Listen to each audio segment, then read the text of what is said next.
Hey guys, what is up and welcome to a new NVIDIA daily update video. So today, as per usual, let's go over NVIDIA. Let's talk about what has happened to NVIDIA, what we can expect moving forward, and all that good stuff. If you enjoy, don't forget to hit that like button. This is not financial advice. I am not a financial advisor. And of course, if you enjoy my technical analysis, thoughts, and the charts, well, I do share my thoughts with my members every single day the market is open, as the market is trading. Definitely check that out for my YouTube membership. The link is down below in the description of every single video. For just $3 a month, you get access to the first tier, which includes all my Tesla updates, technical analysis, options flow, etc. Tier 2, which is $5 a month, adds NVIDIA to that. And then Tier 3, which is $7 a month USD, adds non-Tesla, non-NVIDIA stocks to that. And on the weekend, I do chart requests with members over on Discord. But jumping into it, NVIDIA finally getting some level of pain here, right? Down about 2.5% on the day, closing at 167, pretty much on the dot. Now, question, of course, means, or begs to be asked here is the stock finally ready to cool off? Is it finally going to get a small correction after this unbelievable rally that it's experienced from the lows, right? Almost doubling, right? I'm pretty sure if you somehow sniped the exact bottom and let's say you sold the exact top, congratulations, you just doubled your money in about 100 days. That is pretty phenomenal, I have to admit. That is unbelievable.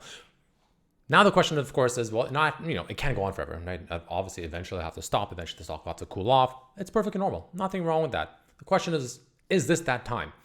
Let's take a look. So, NVIDIA, what is it doing? Well, it did have a decently red day today, or at least relative to, the recent red days it's been having on a little bit of elevated volume. You can see the volume did spike a little bit up here. So that's something worth mentioning. Now, it did arguably close for the first time pretty convincingly ever since this real rally began, even if you bought it from here, or even if you bought it from here, right?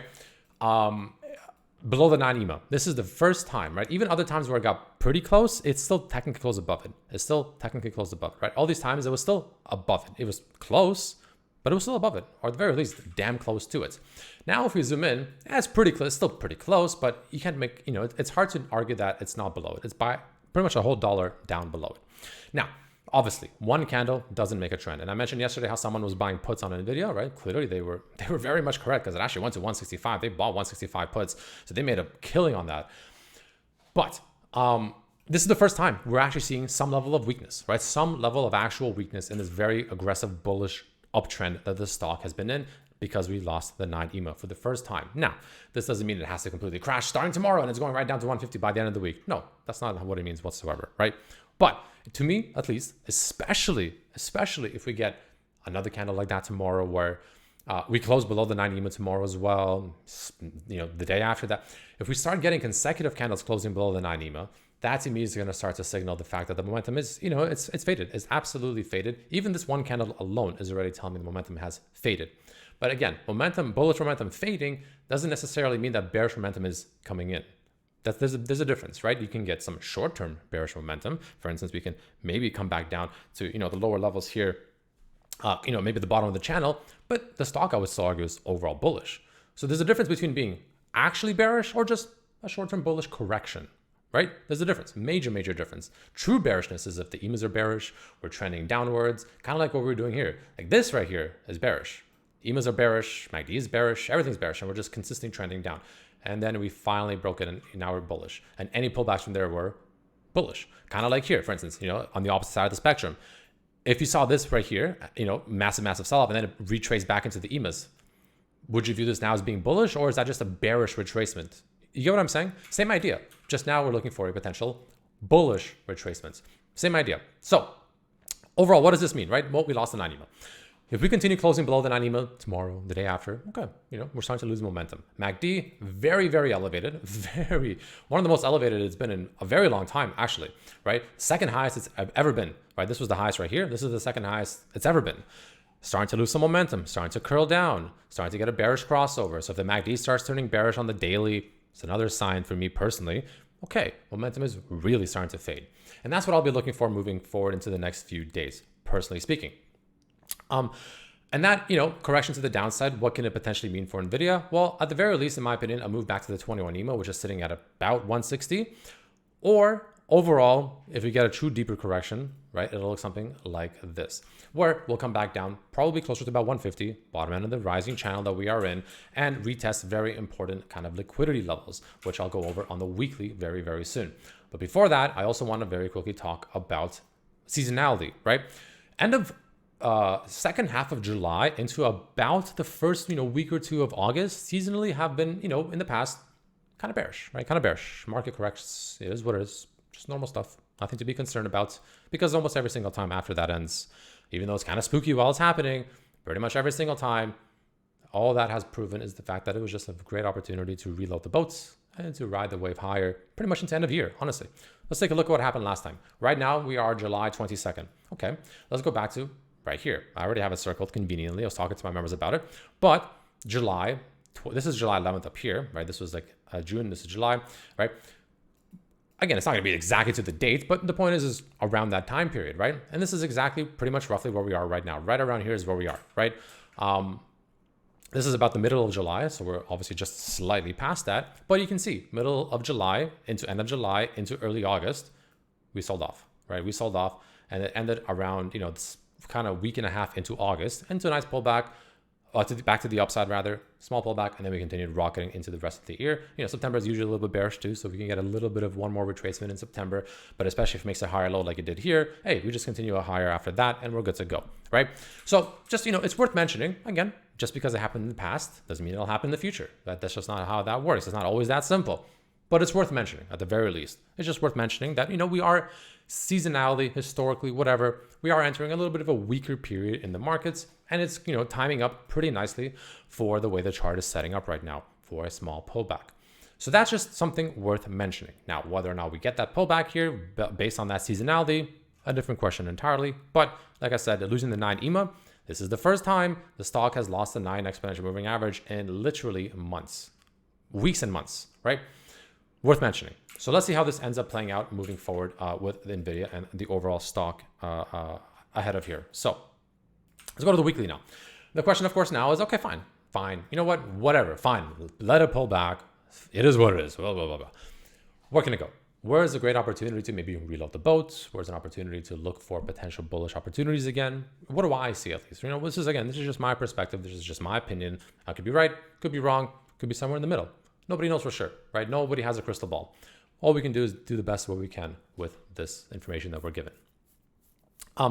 My personal opinion is back to the exponential moving averages. I think we'll go somewhere in between the 9 and the 21 weekly exponential moving averages, which in this case will bring NVIDIA, about 150 to the high 140s. To me, that is going to be that opportunity, which from here, it's only about another maybe 10%. It's not that much, right? That's not for NVIDIA, not after this rally. Very light pullback, in my opinion. Very simple, very light, nothing to be too concerned about. But this area right here, kind of the mid 140s to about 150. Resistance, resistance, resistance, resistance, brokeouts, come back, retest, head higher. Seems pretty simple, and sometimes, usually, it's actually that simple without overcomplicating it. And, people like to overcomplicate charts too much. I sometimes do myself still. I especially did in the past. Still sometimes do, but you can see I'm slowly removing indicators, right? I'm trying to simplify my analysis as much as possible, and I'm always looking ways to simplify it, removing unnecessary information that's just causing more conflicting signals. And sometimes it really can be this simple. Broke out of massive area resistance, come back, retest that, and just head higher. That's it. Hey, that's it. That's all it takes. And sometimes it's really just that simple.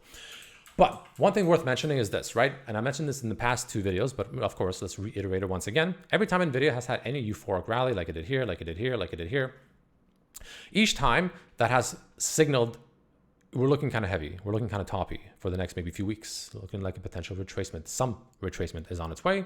What was kind of giving us signals of that? Well, a few things. One of which, the MACD, made a lower high. That's number one. And now we're so far, still have 3 days in the week, so far making a lower high on the weekly MACD. Histogram, okay? Let's monitor that. Does it close the week like that? That's the question. And the SMI is in elevated territories and, of course, had that bearish crossover. That one is a check mark. We're there right now. All that's left is to see if the MACD can close like this. And if it does, again, nothing is perfect. Nothing is guaranteed. It doesn't mean this is guaranteed to go to 145 or 150 next. Nothing is guaranteed. But probability suggests something definitely worth keeping in mind as a very real possibility, right? So let's monitor that. Let's see how that actually moves forward, into the days, weeks even to come.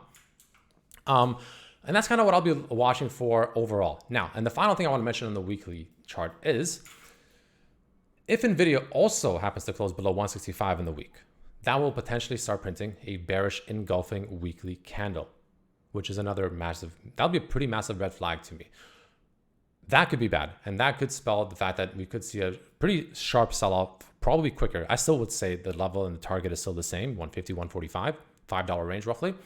But it could be a lot faster potentially if we get a bearish engulfing, because it's a pretty powerful bearish candle pattern. So worth mentioning, worth watching. It's a weekly candle. We have to wait until the end of the week, of course, but worth mentioning. That's something to, just keep an eye out. Keep an eye out for that. Let's see how it goes. But yeah, all in all, that's kind of what I'm watching for NVIDIA right now. Take a look at options flow very, very quickly. See if anything is worth mentioning here.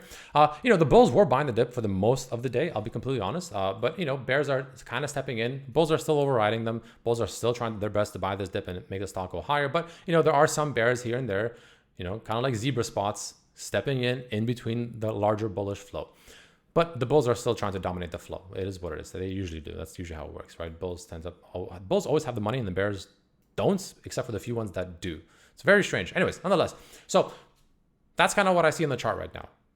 It does look a little toppy, especially if we start losing today's low, start losing key levels, like I said, below 164. Today's low, is a bit of a support. You can see here, we had a bit of issues previously here as a resistance. Now we're treating it as a bit of a support. So losing today's low would be bearish. Maybe most likely head to the next point, closer to the 21 EMA, around 160, lose that.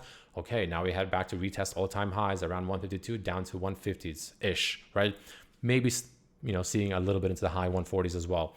And that's kind of what I'll be looking for moving forward. But this can take time. This can take weeks. Again, it is what it is. But the ideal scenario is if we set up a nice kind of pattern, whether it's maybe a wedge, a bull flag, whatever, into the exponential moving averages and head higher. That to me will be the ideal scenario. Let's see if we get that. But that's what I'll be watching for in the weeks to come. Anyways, that's all I got for you. Thanks so much for watching. See you tomorrow. Peace.